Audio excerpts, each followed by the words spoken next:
Hey, fight fans, welcome back to Carl Prusa MMA. Today, I am with UFC veteran. He is the Menace, Mr. Dennis Bermudez. Dennis, how you doing, my friend? How are you enjoying the Sunday night? I'm doing well. The boys had a wrestling tournament today. Um, did all right. They're improving. And then my daughter is going to start wrestling this year. She's in kindergarten. So I had to go get her some wrestling shoes. Oh, very cool. So Yeah. you've been doing this, obviously, in this world for a very long time of combat sports. You started at a time where I'd say it wasn't cool yet. It wasn't as Right. mainstream as what it is today. When you first got into this, obviously, you started the late thousands. Do you have any stories of maybe mystery opponents, unsafe fighting conditions, fighting outside, fighting at bars, bad medicals, anything crazy? Well, I mean, contrary to being a fighter, I'm very non-confrontational, right? Where like a lot of fighters are like, what? You want a piece of this? Freaking beat your ass, dude. I'm like, yo, dude, let's figure this out because usually mainly because I don't want to like kill anybody and go in trouble. Um, but I started fighting in 2009. I remember my third amateur fight. They put the when they put the cage down and everything like that. They put the canvas upside down. So it was like a slip and slide. Me and my opponent, I remember I swung at him as hard as I could, and I missed. And I just like it was like a slip slide. I slipped, and I was like, "Oh!" I remember being on all fours looking at him. He was like, "I'm gonna clean your clock," and he went to hit me his hardest, and he slipped. It was chaos. It was definitely a slip and slide, uh, and both of us kind of benefited from it at one point or another. Um, but so that's one condition that was wild. I was fighting in pro rules, but it was amateur down in Virginia. That was 2009. Um, but other than that, everything was pretty good. When you first started getting involved in combat sports, did you ever envision MMA to blow up to what it is today? Yes, I think so. Um, when I first started like thinking about fighting a little bit, um, that's a lie. Let me retract that statement. I never fighting like found me. Right. I remember being in college and watching wrestling with my college buddies, and we watched go to the coaches' houses and watch the fights, and just be like, dude, these guys are badass. I would never want to be involved in that. And then 10 years later, I'm in the UFC. Not even less than that, but We first really started seeing you on television, everything in The Ultimate Fighter. How yeah. was your path getting there? How did you have to audition? How did you get on that cast? Right. So you have to. I originally auditioned for season 12, The Ultimate Fighter season 12. So I had drove down to North Carolina, and I had to do first they just make sure you have a 3-0 record. They have to make sure you have 3 pro wins. That's one of the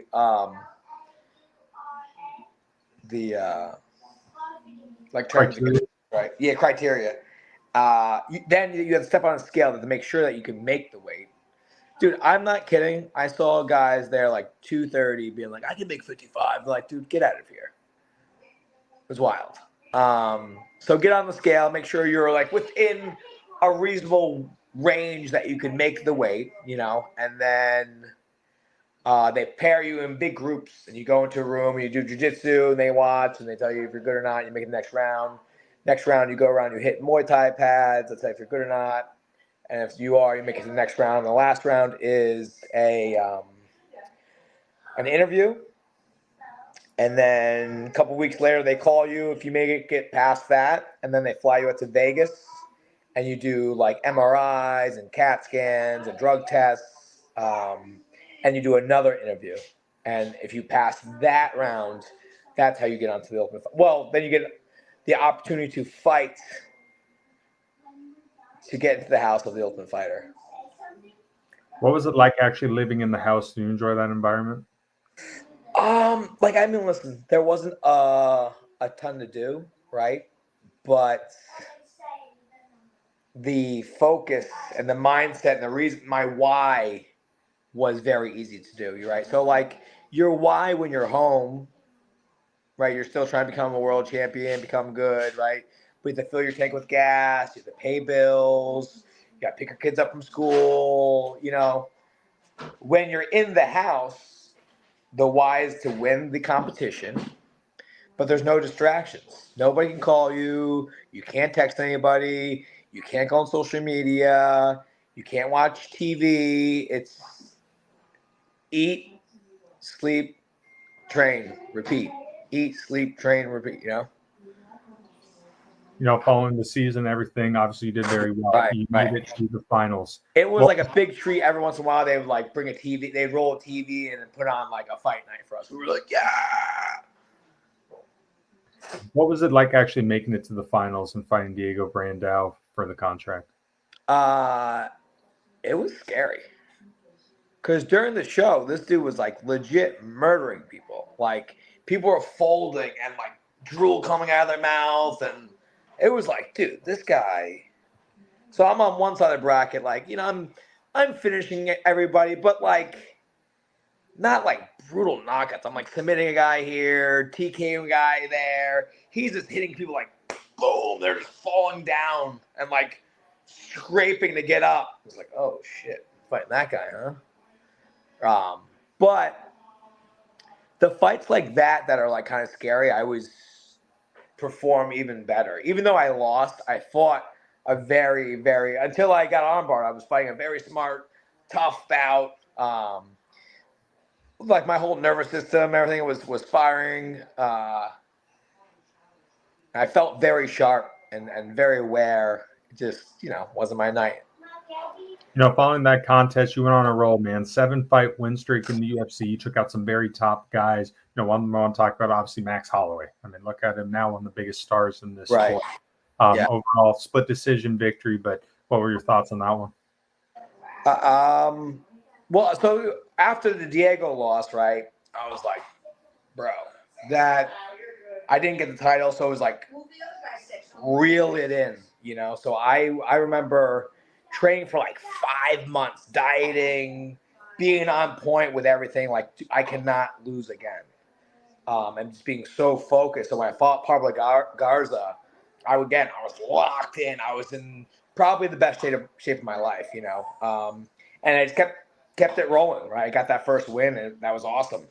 And similar mindset to when I first started fighting was that if I win, the next fight I get more money. Like, well, and the more frequently I fight, the more opportunities. So I was like, let's get to $1 million. You know what I mean? Like, that was like, let's keep doing this, So Max was a young up and comer at the time, and he called me out, and I was like, all right, youngins, come get some.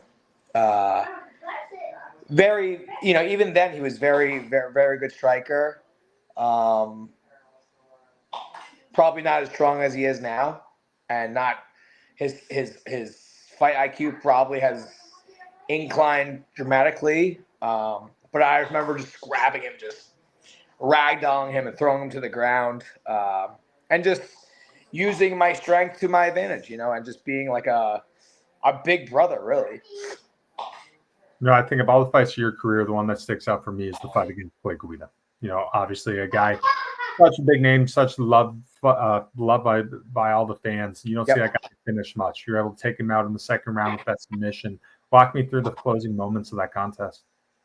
That was another fight that was a big fight in my career because, like you said, Clay Guida was a fan favorite to, everybody loved Clay Guida with the crazy hair and stuff like that. So he was very, very easy to train and get ready for. I know there was discussions with my manager in terms of our progression. With each fight, we're getting closer and closer to a potential title fight. And I remember Clay coming up and him being like, like, I would rather not have to go through Clay to get to the title, but unfortunately, this is one we just got to do this dance. We just got to bite down and go get after it. You know, and it wasn't that he didn't think I could win or anything like that. Just like Clay's a freaking tough dude. Like he hadn't been finished, you know.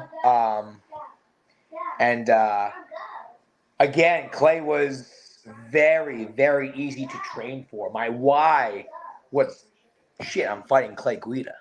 The dude's a freaking legend, you know. So when I was feeling run down, when I was feeling unmotivated, it was like, Clay Guida, we got to beat Clay Guida, you know. And I was so locked in, laser focused. When he entered the octagon, I was just like, I had already seen how I wanted the fight to go. Everything was kind of like slow motion. I just kind of shut him down where he's good. Because where Clay Guida is good at, I'm better. You know, so it wasn't like I had to worry about weird heel hooks or anything like that, you know. He usually, you know, grinds people out and wrestles them. I'm like, that's what I do, dude. Let's do it. May the best man win, you know. So that was a fun one. You know, you fought at a time where I really would call MMA to be the golden age of mixed martial arts. You know, during part of your time, you had John Jones defending the belt so many times, Anderson Silva, George St. Pierre, all those guys. Now, don't get me wrong, UFC is great. It's amazing. There's so many more shows, so many more guys from the regional scene get opportunities to fight on the platform. We just get a lot more of it than when we did. When you were fighting, it's like, oh, wow, Bermudez is on this one, Liebman's on this one, Koscheck's on this one. Do you feel like the mystique is different from the UFC now than it was when you were in your prime? I feel like there was bigger gaps in competition then. Like there was like top 10 guys, you know, or top 10 guys here. Right? And then under that, like these other guys were just in the UFC. Where now like the number like 15 guy could beat the number 4 guy, potentially. You know what I'm saying? On a given night. Where I think it's a lot of these guys are getting really hard to finish and you know, everyone's becoming very, very, very well-rounded. And in terms of the era of, I think one thing that the UFC does is making a mistake of is like when you watch the NFL or basketball, sure they throw back, you know, Michael Jordan and Babe Ruth, but like only like here and there. The UFC throws out like George St. Pierre and all these guys and Chuck Liddell, and not just one of them, like all of them. Randy Couture, and like these guys still are like a really big deal. Listen, they are studs. I'm not saying they're not, right? But you have an up-and-comer or a guy who's in a top 5 guy, but nobody knows who they are because the UFC doesn't spread a spotlight on them, right? But they know who Randy Couture is, but they didn't even start watching fighting when he was fighting. You know what I'm saying? Yeah, they need to almost like let those guys kind of let them go. You know, put the camera on them when they come to the fights. But I don't think you need to be showcasing their highlights. It's not relevant anymore. I think you should be highlighting these new guys, right? That's just me. That's my thoughts. You know, I think another sign of evolution of the sport is the skill level. I mean, you kind of allude to it. These guys now, you know, are very talented. Not saying you guys weren't, but the skill levels definitely evolved for the past 20 years. And I think one of the reasons, and I think you can attest, you were saying you're picking up wrestling shoes for your daughter. Now we're at a point, this is so much more culturally accepted. Kids are starting wrestling Brazilian Jiu-Jitsu at 8, 9 years old. By the time they're 18, some of them have amateur belts. You know, they're by 21, could be 3, 4, 5 pro belts even under their belt. Is that kind of one of the reasons we're seeing this rise in skill level in mixed martial arts? I think so. I think with popularity in the sport, right? So when football started becoming more popular, they, you know, the age when you could start playing that sport started getting lower and lower and lower. They alter the rules a little bit so it's safe or whatever. And I think you're seeing that with MMA. I did a seminar last weekend, and in the seminar we're like, I'm not kidding. This little girl was probably 6, and her brother was 8, and he had like abs and was like all about it. I'm like, geez, what the, And the old man was, rolling with them and stuff. I was like, Jesus Christ, these kids are they're different already, But yeah, I think the sport. I think we're starting to see more and more guys that have, I started MMA when I was 12, When I started, I was 22. Listen, I had a strong wrestling background that I started when I was 10, 11, But that was for wrestling, not like MMA wrestling. That's different, So... I think another area where MMA has changed, especially the UFC, is the adaptation of personality. When you were back then in your day, Chael Sonnen obviously was a guy who really came out with it. Then Conor McGregor came and, turned the whole sport, revolutionized it. Now you see guys who even put up facades. They be someone that they're not because they know it's going to get them a title shot. It's going to get more money. It's going to get more attention, more followers. How has personality and entertainment impacted mixed martial arts? I had Nick Piccinini in my garage a couple weeks ago. He fell short on the Contender Series. And, he's just like, I still want to get the UFC. He was asking about some opportunities that might be coming up and what he thinks he should do. And I was like, bro. Chael Sonnen had private conversations with Colby Covington and Henry Cejudo.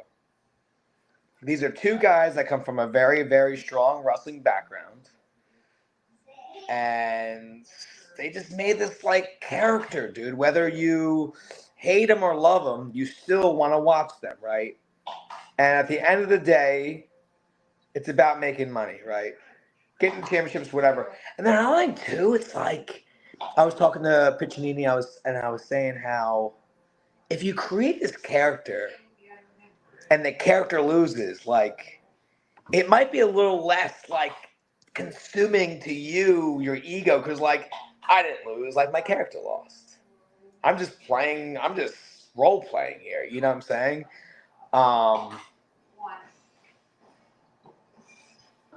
It's something that if I could have redone it, I may have flirted with, but because I am a goofball, right? But when it's time to competing, it's like, dude, it's game on. I'm laser focused.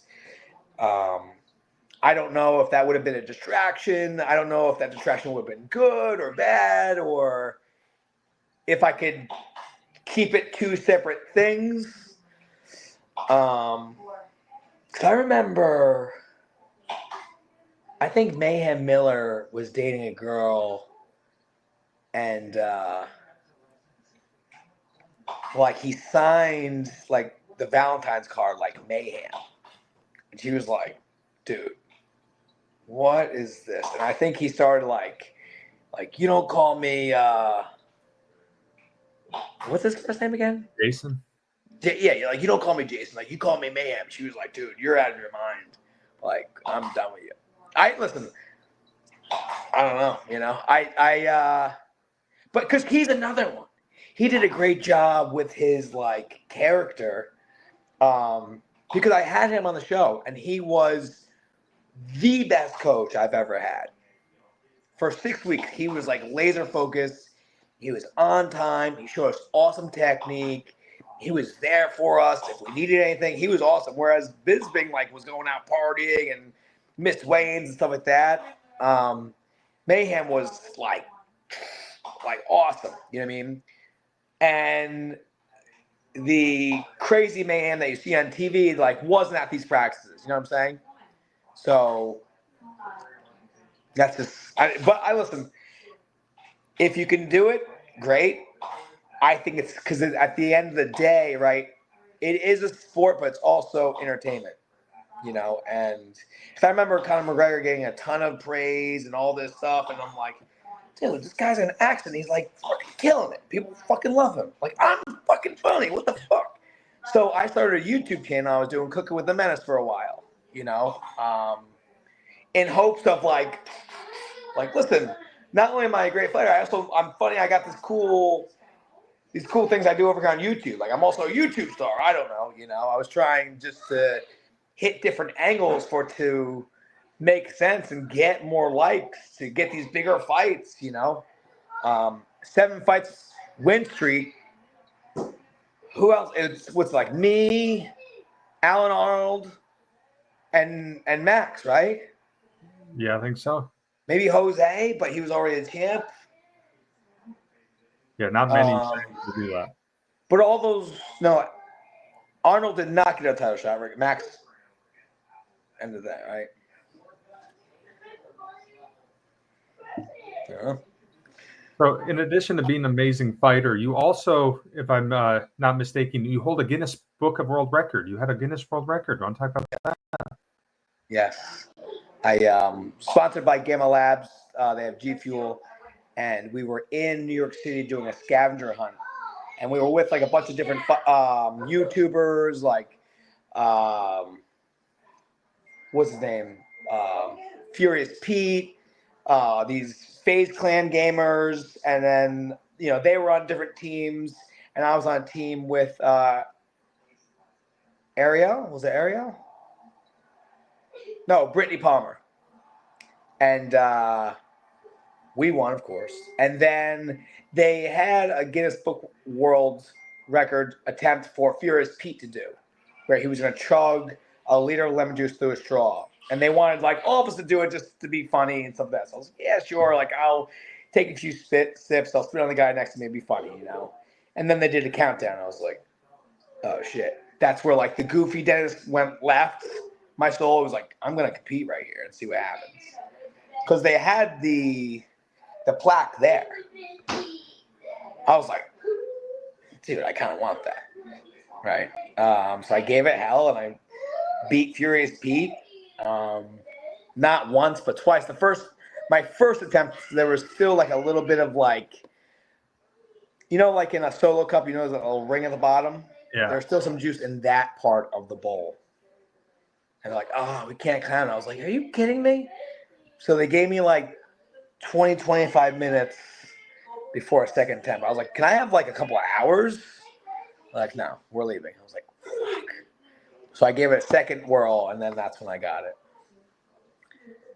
You know, in this day and age, so many people watch combat sports. So many people watch MMA, and I think they look at the John Joneses and the Stipes and the Usmans, and they're like, what a glorious life to be a professional fighter. This is amazing. Little do they know, to get there, to be a professional fighter and stay there is one of the hardest things you can do on this planet. Obviously, when you're fighting it out on the regional scene in your first few fights in the UFC, you're not making millions of dollars. I'm sure you can attest to that. Guys have 9 to 5 jobs, kids, wife. You have to pay to train. You have to deal with killers who want it just as bad as you, punch them in the face and get punched back in the face just to live out the dream. You've done this for a very long time. What made you battle through these sacrifices every day? I got lucky. Early in my career, I was able to fight well enough to obtain some bonuses, and that's the only reason I was able to live on Long Island and not need a job. Is I lived within my means, didn't have flashy cars, didn't have, you know, I just paid for my apartment. I didn't go out to eat all the time. I invested in myself in terms of like eating very clean, organic food, my nutrition, supplements, whatever, running shoes, workout equipment. But I wasn't going on like vacations, and, you know, I lived within my means, and I was able to do that until I was able to make enough money where I didn't need to get bonuses. I mean, listen, the goal was never to get bonuses. It was go out there and kill the guy. Otherwise, he's going to kill you. And it just turned out to be fireworks, I guess, at early in my career. As I became a veteran, I became a little bit wiser and tried to slowing the game down a little bit and fighting a little bit smarter. Because if you go brain dead, the UFC is not. I don't know what are they gonna do. Like when you're 70 years old, they're not gonna take care of you, you know. So I'm very grateful for the opportunity I had, and I was able to travel the world. I met a lot of really cool people, and I really was able to push myself and become the man I am today. But you are a number, you know. For example, right? Every fighter is granted free access to UFC. PI. What's the UFC app? It's not the PI. Is it No, the app to watch fights. Oh, Fight Pass. Fight Pass, right? Within 2 months after retiring, they took it. Yeah. So I have to pay to show my kids my fights. So furthermore on that topic, I'm hearing from some guys who are currently fighting in the UFC. I don't know what the case was when you were in there. Now, after their fights, they can't stay. They have to leave. Like they get done fighting, they're on a bus 45 minutes later. Did you get to stay and watch the fights after if you wanted to? It depends on where you're at in the card. Depends on where you're at in the card. I think a piece of that might be like a liability thing, right? So if you're like one of the first fights on the card, right? They're gonna while the bus is coming with new guys to fight, you're hopping that bus and going back to the hotel. I never had to do that. I was always up like far enough on the card where I got a bonus or where I was in the post fight press conference. So I always took the last bus back. I don't recall a time, unless I had to go to the hospital, like really leaving earlier than that bus. Yes, because the thing is, listen, I have fought and went up in the stadiums and watched the fights in the stadium, you know. But I wasn't, I think, that high of a caliber fighter where people might try to fight me or they knew who I was. You know what I mean? So John Jones, if he went, that would be a big deal, right? I think it's that. People are a little drunk in the stands. They can be a little aggressive. I know they always want us to not go into the stadium. I would have people that came there and watched me fight, and I would go up and sit with them and chop it up with them. But yeah, someone put a parlay on someone, and they saw the guy that lost, like, you motherfucker. I don't know. You were able to finish your career in New York. Coming into that contest, did you know that was it? So I had landed my job that I currently have. I'm a lineman, and I wasn't getting hired till what I thought was going to be like May. So had I gone out there and like finished Tay Edwards in a round or two and like didn't take a lot of damage, I was going to try and do another fight and do as many fights as I could until I had to start as a lineman. But I had a little bit of a war with Tay, and afterwards checking up, I fractured my thumb, which locked me up for like 6 weeks before I could even think about training. So I ended up just, you know, taking that money and just hanging out until I started my job. All right, Dennis, last question for you, my friend. What are you up to these days, man? What's the life like for the Menace in 2024? Menace 2024. So I just got engaged last year. We're creeping up on a year here. I just got engaged to the love of my life. She's got a daughter. She's the sweetest little girl ever. I never thought I'd be like a girl dad, but here we are. My boys are still playing every damn sport. They play lacrosse all year round. So they're on 2 different lacrosse teams. My little guy plays roller hockey and ice hockey. My older guy plays ice hockey. They both wrestle. My little guy plays football, and they both were playing baseball. So the sports schedule is very stacked. So I'm constantly on sidelines and coaching and stuff like that. I started a little side gig where I converted my garage into what I call the Menace cave, and I do one-on-one and small group private sessions. Because I have been, doing this 9 to 5, 7 to 3:30 job, and only that, just doing line work and working a ton of overtime, all I can get. It's like, man, I am very, very, very, very, very, very knowledgeable about fighting and wrestling. It's like, why am I not capitalizing on this, And then I met my fiance, and we bought a new home, not this past October, the one prior, with the garage, to kind of make room to kind of make I wouldn't say a dream, but like a plan, a goal come true. And it's slowly progression where we've got a steady flow of kids wanting to learn wrestling, especially that we're in wrestling season. I've got a lot of adults coming to me that want to learn kickboxing and boxing. I have one little guy coming in for jiu-jitsu and stuff like that. So I'm working with Nick Piccinini, trying to get him, some little tweaks to get him where when he gets that opportunity again, he will capitalize. And I'm having a ton of fun doing it, So like it's way cooler than being out in the cold, 40 minutes from the yard versus like in my warm garage. If I use the bathroom, I just go inside and take a dump on my own toilet. I don't have to go into a grocery store and what I mean, like, I'm buying milk. Can I use the bathroom real quick?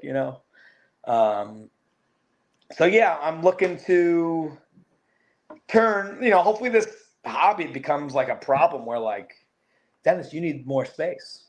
You need a bigger space. You have so many people that want to learn from you. Because I really enjoy doing it. I like bettering people's lives. I like making people happy. I like making people confident, making them put people in shape. And I've just always liked helping people, even though I beat up a lot of people. But that's all competition, right? That's it. So I'm just looking. So I work a lot. Big sports dad. Trying to get my own little thing going, and all while eating good food with my old lady. Well, my young lady, my lady. She her old lady. She'd be like, "What?" That's awesome, man. Well, Dennis, thank you so much for taking the time out of your night. No problem, man. Friend. Appreciate you. Absolutely. That's it for us now. That's the Menace, Mr. Dennis Bermudez. I'm Carlo Perusa. Stick around, fight fans.